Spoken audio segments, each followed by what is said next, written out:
Hey, what's up, Star Wars fans? I just saw a little movie called The Force Awakens. I hope you'll forgive me because this video is going to be a little longer than a minute or two. I think you'll understand. Uh, I'm going to be talking spoilers in this video, so that's a warning to you if you haven't seen it yet.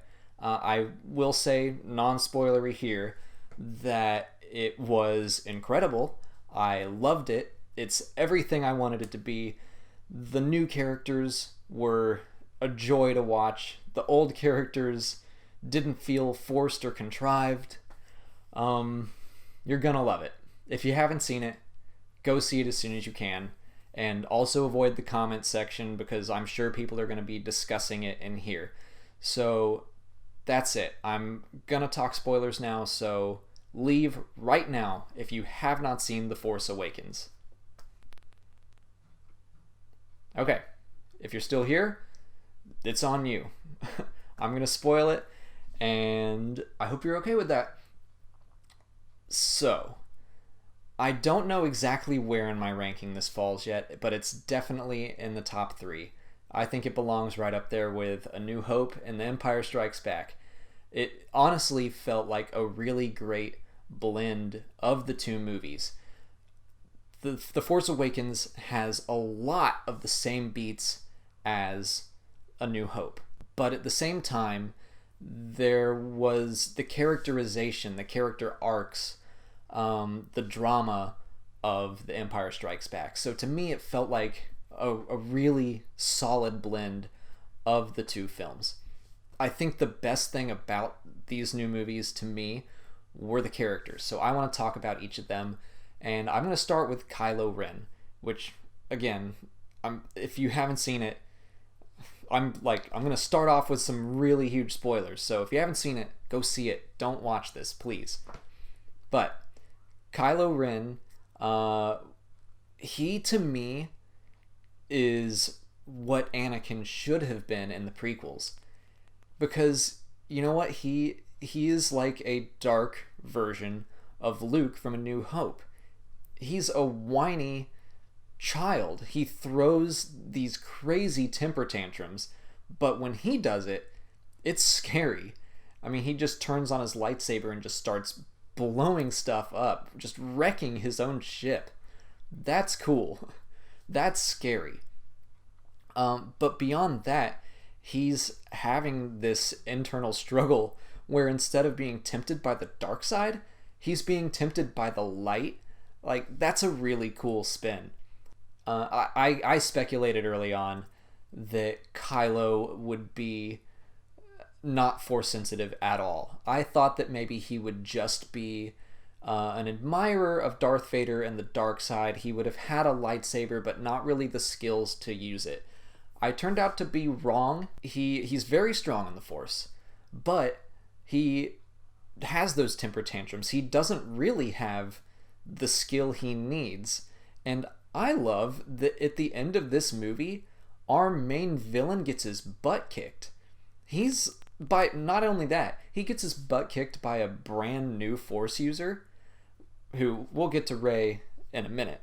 But that to me is very compelling, that when we see him again in episode 8, like, if he and Rey meet back up, like, the stakes are going to be high. He's going to be angry. He's going to come at her with everything he has. So they're both going to go off and just train. That's cool. Since we were talking about her, let's talk about Rey. We know that she was dropped off by her family on Jakku, and she's waiting for them to return. I think that she is at least Kylo's cousin. Her strength in the Force leads me to believe that she is a Skywalker. Now, one of my pieces of speculation was that Rey would be the actual wielder of the lightsaber, that we kept seeing Finn in all the promotional materials. He had the lightsaber and he's using it, but I thought that he was a red herring and that the real hero, the real new Jedi, was going to be Rey. And I love that. Her scene where she embraced the Force when she called that lightsaber, that was so cool. And just seeing her able to fight off Kylo not only physically but mentally. It's just so exciting to have a strong female Jedi character. We had them in the prequels and the Clone Wars, but never a main character Jedi, you know? So I'm really excited to see her journey and see her train with Luke, which I wish Luke were in the movie more. I wish he had like one line, but the ending was so perfect. But we'll get there. I just love her rivalry with Kylo right now, and honestly, it feels like a bit of a nod, assuming that she is a Skywalker of some sort. It's a bit of a nod to Jacen and Jaina. I was really hoping that we would get a reveal that Kylo's real name was Jacen. It's Ben instead, which, you know, was a Skywalker in Legends, and makes sense that they would name him after Obi-Wan, but I thought it would have been a nice gesture that they named him Jacen, but it's still kind of got that vibe where the son of Han and Leia falls to the dark side, and their niece or daughter or someone is going to have to fight and defeat him. Or maybe we'll get a redemption story with him. That would also be very cool. So since I've talked about Finn as the red herring, let's go ahead and segue that into talking about Finn as a character. He was kind of the heart of the story to me. He is someone that didn't really know who he was or what his purpose was, and I loved when he broke Poe out, and Poe's like, "Why are you doing this?" And he says, "It's the right thing to do."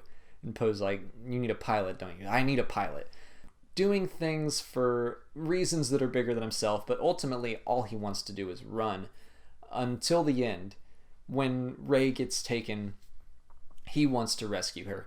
He goes back for her. He stops running. He kind of gets the Han Solo character arc in that way, but in a very different characterization. He's not street smart at all. He's actually kind of simple, not in a stupid way, but in the way that he doesn't understand how the outside world works. And seeing him interact with all these new characters was fun. And like, I liked seeing him pick up how to shoot in a ship, and Poe complimenting him and giving him his name. That was very nice.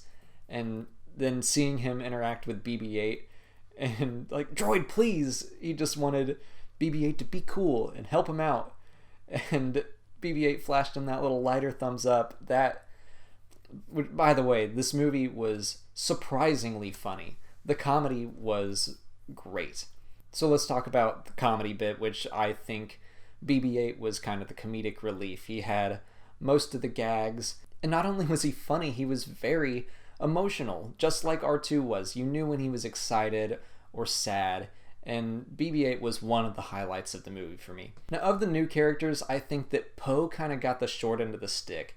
Not in that he was a bad character. I thought he was very likable, and he also had some very funny lines, like his first interaction with Kylo. They just didn't give him a whole lot to do, which in a movie this big, how can you? You can't do everything. So I just hope that he gets more to do and more to be than just the best pilot in the galaxy. But if that's all you're going to be in a Star Wars movie, pretty freaking cool. Watching him fly around Maz Kanata's castle and just blowing TIE fighters away was sick. So now let's talk about the fan service a little bit. We got the Falcon back. We got Han and Chewie and Leia and Akbar and a little bit of Luke. Most of that worked really, really well. I loved the reintroduction of the Millennium Falcon, but I thought that Han and Chewie's reintroduction was a little hasty. They just happened to be in the area when the Falcon took off from Jakku, and they happened to get there first, and they just jumped on. But again, in a movie this big, like, you got to keep things moving, and ultimately, why complain about something like this? Because you're getting to see Han and Chewie on the screen again, and they're both wonderful. I like that we got a really solid reason for why Han and Leia are no longer together, because they lost their child, not to death, but to the dark side, and that makes sense. It's not like they just fell apart, or that one of them did something stupid and they were just too stubborn. Like, to me, it was really satisfying that the loss of a child, yeah, I can understand why that would drive a wedge between them. But it was still great to see them together and to hug, and their reintroduction together, and then 3PO jumping in between them just like in The Empire Strikes Back. I thought that was the best way to reintroduce 3PO. I guess I can't talk about this movie and not mention Han's death. To me, that did not come as a huge shock, because if you've ever read like the history of the making of the original trilogy, Harrison Ford wanted Han Solo to die in The Empire Strikes Back. And that's kind of why they put him in Carbonite, was because they didn't know if he would come back for Return of the Jedi. So they wanted to leave the possibility of his return. And Lando was kind of set up to be a possible Han replacement. But he comes back, and he pushed to have Han die in Return of the Jedi. And again, they turned him down. So to me, I think it was probably part of his deal. He said that he would come back if they killed off Han, which, if that's the only way that you can get him back, then that's what you do.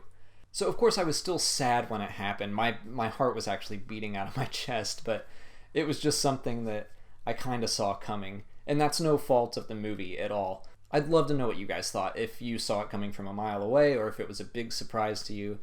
But I'm running out of things to say.